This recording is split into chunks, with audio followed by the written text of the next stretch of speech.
예, 세월호 침몰 사고가 난 지 오늘로 이제 한 달이 됐습니다. 검경 합동수사본부 세월호 침몰 사고 책임을 물어서 선장을 포함한 승무원 4명을 살인 혐의로 기소했습니다. 나머지 승무원 11명에게도 최대 45년형까지 선고받을 수 있는 유기치사죄 등을 적용했습니다. 네, 취재기자와 함께 자세한 내용 알아보겠습니다. 네. 이만수 기자 나와 있습니다. 자, 이 기자. 네.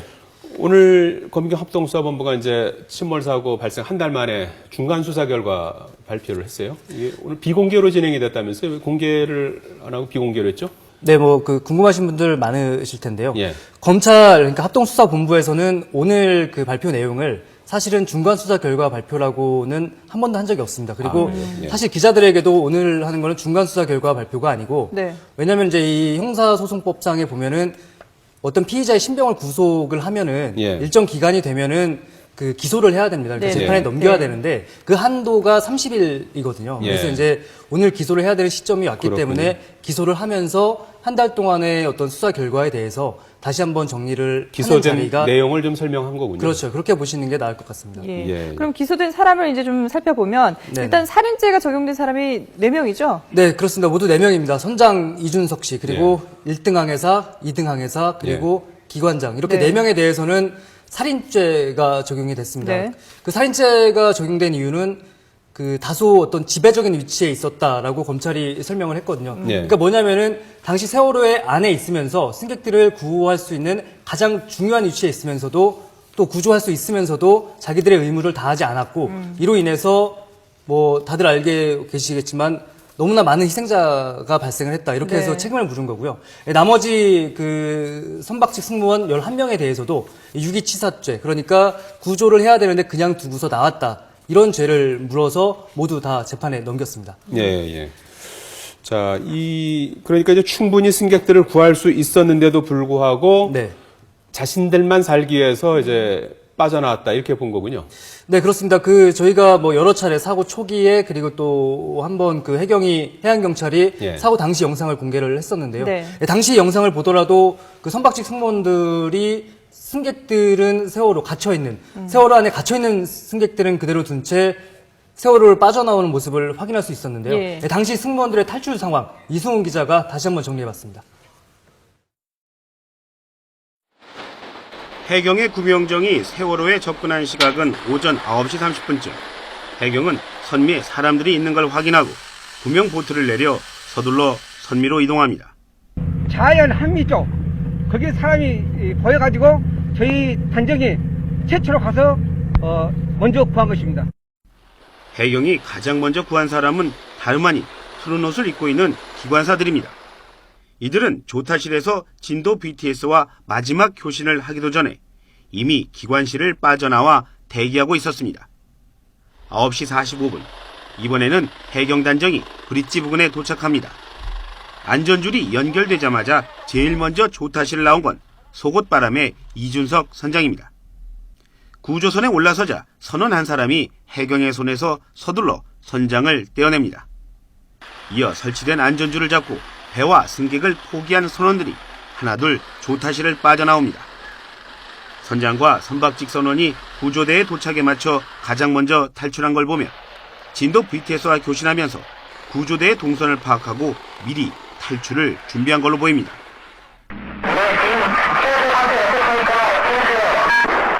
진수 상태 확인 불가하고 지금 일단 승객들은 지금 해경이나 옆에 상선들 옆에 거의 50대 전적해 있고 마연으로 해가지고 사람 제대로 시도하고 일단 방송했는데 지금 자연으로 사실 이동하는 것도 쉽지 않습니다 지금. 예, 알겠습니다.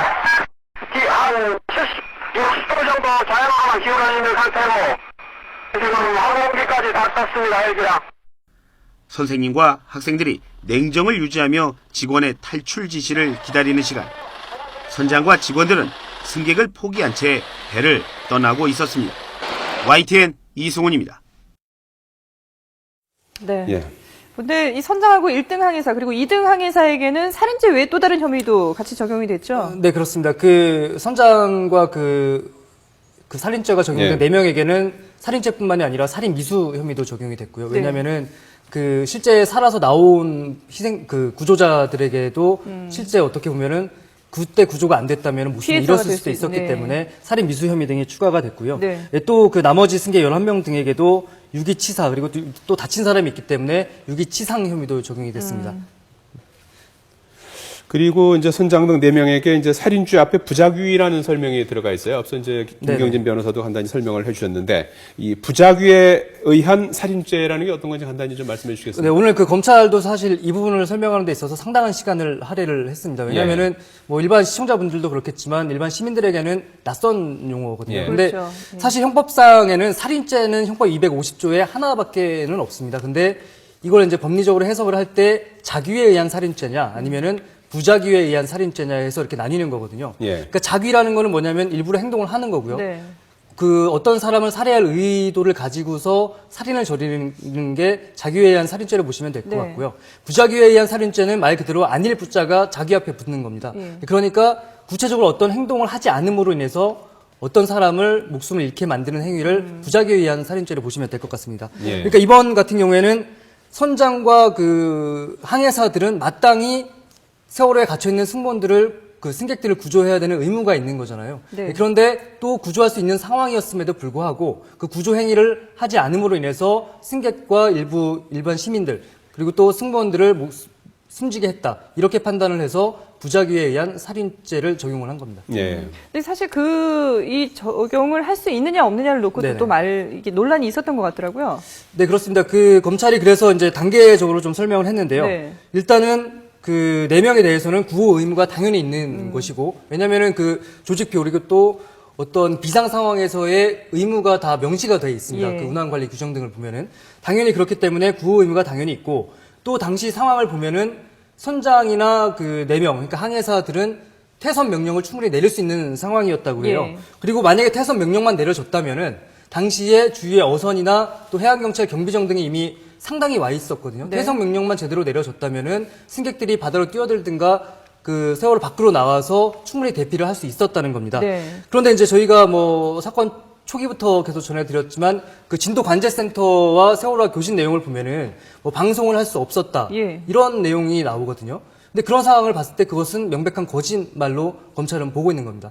그 당시에 그 진도 관제센터 그리고 세월호와의 교신 내용을 박영진 기자가 다시 한번 정리했습니다. 사고가 발생한 16일 오전 8시 55분. 이미 선체가 상당히 넘어간 세월호는 제주해상관제센터에 첫 구조 요청을 합니다. 택시면 연락해 주시면 전사 이용합니다. 지금 넘어가 있습니다. 이어 오전 9시 7분. 세월호와 보다 가까운 곳에 있는 진도 관제센터와의 교신을 합니다. 세월호 있잖아요. 기사 지금 트롤대입니까? 그렇습니다. 확인 빨리 부탁드리겠습니다. 9시 14분. 침몰하는 세월호에서는 일부 보트를 타고 탈출을 시작합니다.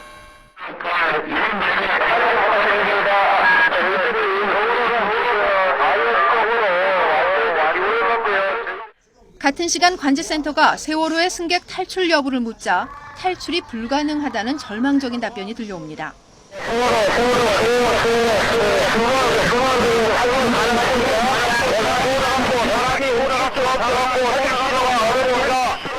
이 시간 보트를 타고 탈출한 사람들이 승무원인지 아니면 승객인지 확인이 필요한 부분입니다.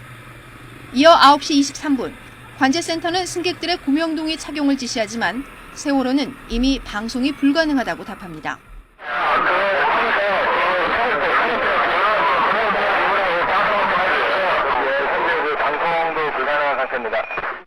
9시 25분, 관제센터는 선장이 최종 판단해 승객들을 탈출시키라고 권고합니다.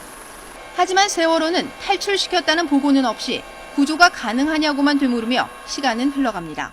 선장님께서 최종적으로 판단을 하셔갖고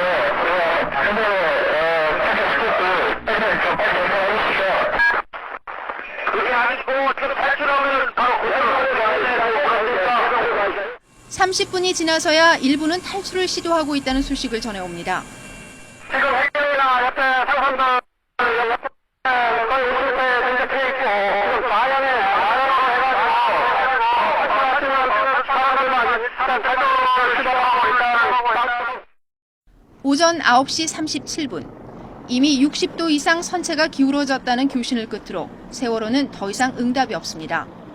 무려 30여 분의 교신이 오가는 동안 승객을 구조하기 위한 노력은 없었던 것으로 확인됐습니다. YTN 박영진입니다. 자, 그렇다면 이제 부작위에 의한 살인죄, 이제 이것이 이제 법정에서 이제 어떻게 다뤄질 것인가가 이제 하나의 그 중요한 포인트일 텐데요. 네네. 된다, 안 된다, 뭐 이렇게 양론으로 이제 갈려져 있죠. 그렇죠. 일단은 뭐 재판을 지켜봐야 될 것 같은데 네. 왜냐하면 이게 굉장히 드문 사례입니다. 네. 그러니까 거의 한 번밖에 없었다고 해요. 지난 네. 91년도에 한 번쯤 있었는데 일단 검찰은 충분히 한번 다퉈볼 만하다. 네. 부작위에 의한 살인죄로 기소를 하는 것이 충분히 다퉈볼 만하다고 판단을 한 것 같습니다. 네. 왜냐하면 그 기관장이 이제 살인죄로 기소가 되기도 했는데요. 그 기관부 직원들이 빠져나올 때 예. 그 선원들이 통로를 통해서 빠져나올 때 바로 옆부분에서 그 조리사들 2명 정도가 다쳐 있었다고 해요. 근데 그것을 충분히 구조할 수 있는 상황이었는데도 불구하고 그냥 나왔다는 거거든요. 그러면은 그 기관부의 직원들이 충분히 구조 활동에 동참을 했다면은 조리사들을 충분히 구할 수 있었다는 거고요. 또 한 가지 또 포인트가 뭐냐면은 그 박지영 씨 있지 않습니까? 예. 그 박지영 씨가 계속해서 무전기로 지금 이 상황에서 어떻게 대처해야 하느냐고 여러 번 물었다고 해요. 배 안에 안내 방송을 맡았던 분이죠. 예, 그렇죠. 근데 여러 번 이제 물었는데 그 선장이나 그 선박지 승무원들 누구도 대답을 해주지 않았다는 겁니다. 네. 그래서 이제 검찰 조사 과정에서도 그런 여러 가지 관계에 대해서 물었더니 일단은 그 선내에 대기하라는 방송은 일단 한 번 한 이후에는 자신들도 너무 경황이 없어서 일단 살아야겠다는 생각만 했다는 거거든요. 그러니까 처음부터 사고 직후부터 이미 그 승객들을 구조하려는 의지가 사실상 없었던 걸로 검찰은 판단을 하고 있는 겁니다. 자기 예. 자신들만 오로지 생각했다는 네, 그런 그렇습니다. 얘기가 그리고 또 되네요. 이제 그런 내용들이 진술을 통해서도 예. 확인이 되고 있습니다. 너무 경황이 없었기 때문에 일단 자신들이 살아야겠다는 생각을 했다. 예. 그렇군요. 그리고 이게 합동수사본부가 오늘 사고 원인에 대해서도 좀 밝혔죠? 네, 그렇습니다. 뭐 지금까지 나왔던 내용이 이제 다 종합해서 결과를 발표를 했는데요. 네. 일단은 뭐 첫 번째는 2012년도에 세월호를 일본에서 청해진 해운이 구입을 했잖아요. 예. 그 이후에 증축하는 과정에서 보건성이 일단은 상당히 떨어져 있었다고 합니다. 그리고 그 뭐 조금 전에 저희도 이 헤드라인을 통해서 전해드렸지만 화물을 한 1077톤 정도만 실어야 되는데 네. 거의 2배에 가까운 2142톤을 실었다고 해요. 네. 그런데 이제 배에 보면은 뭐가 있냐면은 흘수선이라고 있습니다. 그 파란 선으로 되어 있는데 그게 밑으로 가라앉으면은 출항할 수가 없거든요. 네. 그렇다 보니까 화물은 많이 실어야 되고 그렇다 보니까 결국에 줄인 게 바로 평형수라는 겁니다. 네. 보건역에 그렇죠. 중요한 역할을 하는 네네. 평형수를. 오늘 그 합동수사부 관계자가 이런 말을 했습니다. 배가 아무리 크게 방향을 틀더라도 네. 반드시 제자리로 돌아와야 되는 게 정상적인 거다라는 네. 거예요. 그런데 이제 이번 같은 경우에 보면은 일단 이렇게 해서 보건력이 떨어진 상태에서 화물은 과적이 되어 있는 상태였고요. 예. 그다음에 화물이 고정이 제대로 안 돼 안 있다는 됐- 사실도 여러 번 확인이 됐지 않습니까? 예. 거기다가 평형수는 부족하고 그리고 이제 맹골 수도를 지나는 지점에서 변침 그러니까 제주도로 가기 위해서는 방향을 틀어야 되는데 맹골 수도가 조류가 워낙 세기 때문에 5도 정도를 틀어야 되는데 15도로 급변침을 했다는 겁니다. 네. 그러니까 급변침이 뭐냐면 갑자기 방향을 5도만 틀어야 되는데 15도로 크게 트니까 안에 있던 고정장치, 화물의 고정장치 등이 풀리고 보건력이 이미 충분히 떨어져 있는 배이기 때문에 회복이 안 됐다는 겁니다. 그래서 이제 뭐 사고 초기에는 이게 뭐 조타기가 고장난 거 아니냐 예. 이런 의혹도 네네. 많이 그랬죠. 나왔잖아요. 예. 근데 네. 검찰이 여기에 대해서는 분명하게 선을 그었습니다. 기계적인 결함은 전혀 없었다. 아. 조타 미숙으로 이번 그 급변침이 일어났고 예. 그렇기 때문에 이제 배가 침몰하는 과정에 결정적인 이유를 제공했다 이렇게 보는 겁니다. 예. 자, 지금 해경의 초동 대처 문제도 상당히 지금 도마 위에 올라 있는데 오늘 네네. 그 수사 발표에서는 어떻게 언급이 됐습니까?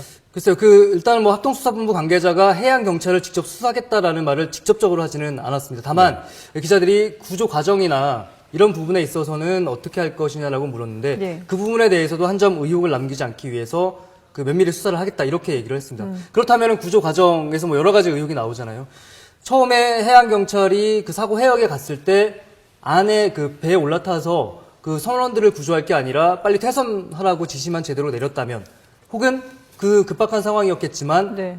세월 안으로 진입을 해서 빨리 배 좀 더 밖으로 적극적으로 나오라. 구조를 했다면. 그렇죠. 예. 그렇게 했다면은 더 많은 승객들을 살릴 수 있었던 거 아니냐. 그리고 또 이 군안업체 언딩과의 특혜 의혹 등이 많이 있는데요. 네. 이런 부분에 대해서도 뭐 계속해서 수사가 이루어질 것으로 보입니다. 오늘 또 아까 뭐 초반부에 제가 말씀드렸지만 검찰이 그 중간 수사 결과가 발표가 아니라고 한 부분도 이 부분을 염두에 두는 거거든요. 그러니까 여러 가지 밝혀야 될 게 너무 많기 때문에 아직까지로는 더 모든 부분에 대해서 수사를 하겠다는 겁니다. 그렇군요. 마찬가지로 뭐 연장선에서 말씀드리면 유병원 회장이 지금 뭐 내일 그 인천 특별수사팀에 출석을 하느냐 마느냐 하는 네. 부분이 있는데 오늘 또 그 목포 합동수사본부에서 기자들이 물었습니다. 유병원 회장에 대해서도 책임을 물을 수 있느냐 이 부분에 대해서도 분명히 조사할 필요가 있고 계속 조사를 하겠다 이렇게 밝혔거든요. 그러니까 그 유병원 회장이 어떻게 보면은 세월호의 증축 과정을 알고 있었다거나 보고를 받았다면은 업무상 과실치사 그러니까 마땅히 그 보건력이 떨어졌다면은 청해진 해운의 조직도상의 회장으로는 이미 다 알려져 있는 거잖아요. 네. 그렇다면은 분명히 회장으로서